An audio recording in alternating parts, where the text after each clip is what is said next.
Hi, welcome to UATV. Telangana రాజకీయాల్లో ప్రధాన పార్టీల మధ్య జరుగుతున్న రాజకీయ యుద్ధం రసవత్తరంగా మారింది. అన్ని రాజకీయ పార్టీలు తమ రాజకీయ భవిష్యత్తుని చక్కదిద్దుకునే పనిలో నిమగ్నమయ్యాయి.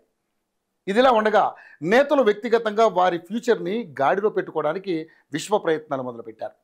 వారిలో ముఖ్యంగా 2023 అసెంబ్లీ ఎన్నికల్లో కారు పార్టీ నుండి గెలిచి అధికార పార్టీ కాంగ్రెస్ గూటికి చేరిన నేతలు మొదటి వరుసలో ఉన్నారు.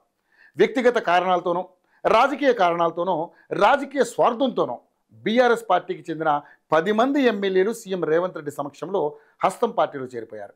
అక్కడి వరకు కథ బాగున్నా ప్రస్తుతం వారి రాజకీయ భవిష్యత్తు అగమ్య గోచరంగా మారింది. వీరి పార్టీ ఫిరాయింపుని తప్పుపడుతూ బీఆర్ఎస్ నేతలు మా పార్టీ జెండాపై గెలిచి ఎలా అధికార కాంగ్రెస్ పార్టీలో చేరతారంటూ అసెంబ్లీ స్పీకర్ గడ్డం ప్రసాద్కు ఫిర్యాదు చేశారు. ఫలితం లేకపోవడంతో వారిని అనర్హులుగా ప్రకటించాలని మొదట రాష్ట్ర ఉన్నత న్యాయస్థానం హైకోర్టుని సంప్రదించారు. ఆ తర్వాత బీఆర్ఎస్ వర్కింగ్ ప్రెసిడెంట్ కేటీఆర్ ఒక అడుగు ముందుకు వేసి సుప్రీంకోర్టులో ఫిరాయింపు నేతలపై అనర్హత పిటిషన్ దాఖలు చేశారు. దీనిపై ఇప్పటికే 2 పర్యాయాలు వాద ప్రతివాదనలు విన్న సుప్రీం ధర్మాసనం ఈ నెల 25న తుది తీర్పు ఇవ్వనుందని సమాచారం. అయితే ఈ 10 మంది ఎమ్మెల్యేలు 3 పార్టీ మారిన నేతలు తమ రాజకీయ భవిష్యత్తుపై అభద్రతా భావంతో ఉన్నారట. ఇంతకీ ఆ 3 నాయకులు ఎవరు? ఆ నేతలు ఎందుకు భవిష్యత్తు గురించి కంగారు పడుతున్నారు అన్న అంశాల్ని ఈ వీడియో ద్వారా తెలుసుకుందాం. ప్రస్తుతం కాంగ్రెస్ పార్టీలో మింగలేక కక్కలేక ఉక్కిరి బిక్కిరి అవుతున్న నేతలు ఖైరతాబాద్ ఎమ్మెల్యే దానం నాగేందర్, గద్వాల ఎమ్మెల్యే కృష్ణమోహన్ రెడ్డి, పటాన్ చెరువు ఎమ్మెల్యే గూడెం మహిపాల్ రెడ్డి ఉన్నారు. వీరి అనర్హత అంశం ప్రస్తుతం సుప్రీంకోర్టులో ఉన్న నేపథ్యంలో వీరు కాంగ్రెస్ నుండి మళ్ళీ తిరిగి సొంత గూటికి చేరే ఆలోచనలో ఉన్నారట.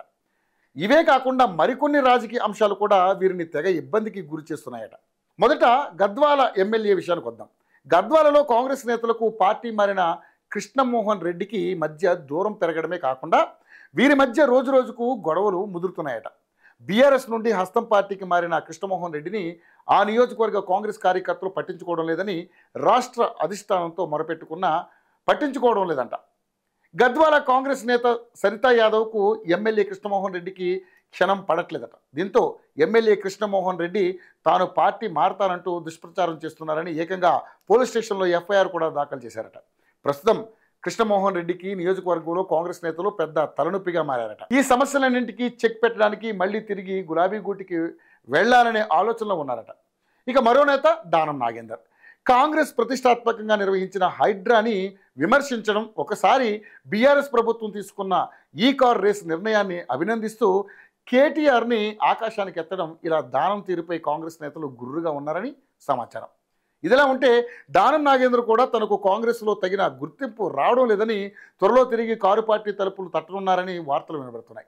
ఇక మరో ఎమ్మెల్యే గూడెం మహిపాల్ రెడ్డి పటాన్ చెరువు నుండి బీఆర్ఎస్ టికెట్పై గెలిచి కాంగ్రెస్ కండువా కప్పుకున్నారు. ప్రస్తుతం గూడెం మహిపాల్ రెడ్డి ప్రవర్తనపై హస్తం పార్టీ ఆగ్రహంతో ఉంది. ఆయన పార్టీ గురించి అసభ్యంగా మాట్లాడడం పార్టీలో హాట్ టాపిక్గా మారింది. తాను పార్టీ మారినా ఆయన ఆఫీసులో ఇప్పటికీ కేసీఆర్ ఫోటో ఉండడం, రేవంత్ రెడ్డి ఫోటోని తన ఆఫీసులో పెట్టనని స్వయంగా గూడెం మహిపాల్ రెడ్డి చెప్పడం హస్తం పార్టీ నేతల్ని విస్మయానికి గురిచేస్తుంది.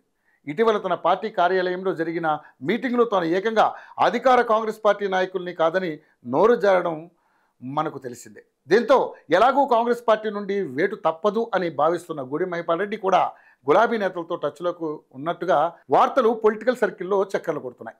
ఇలా ఈ నేతలు పార్టీలో ఎదుర్కొంటున్న తలనొప్పులతో పాటు సుప్రీంకోర్టు పరిధిలో తమ అనర్హత కేసు తుది తీర్పు వెలువడే అవకాశం ఉండడంతో తమ రాజకీయ పదవుల్ని కాపాడుకోవడానికి మళ్ళీ తిరిగి కేసీఆర్ పంచన చేరిపోవాలని ఒక నిర్ణయానికి వచ్చారట. ఇదిలా ఉండగా వీరి వ్యవహారంతో విసుగు చెందిన కాంగ్రెస్ పార్టీ వీళ్ళు ఉంటే ఉంటారు, పోతే పోతారంటూ లైట్ తీసుకుంటున్నారని వార్తలు వినబడుతున్నాయి.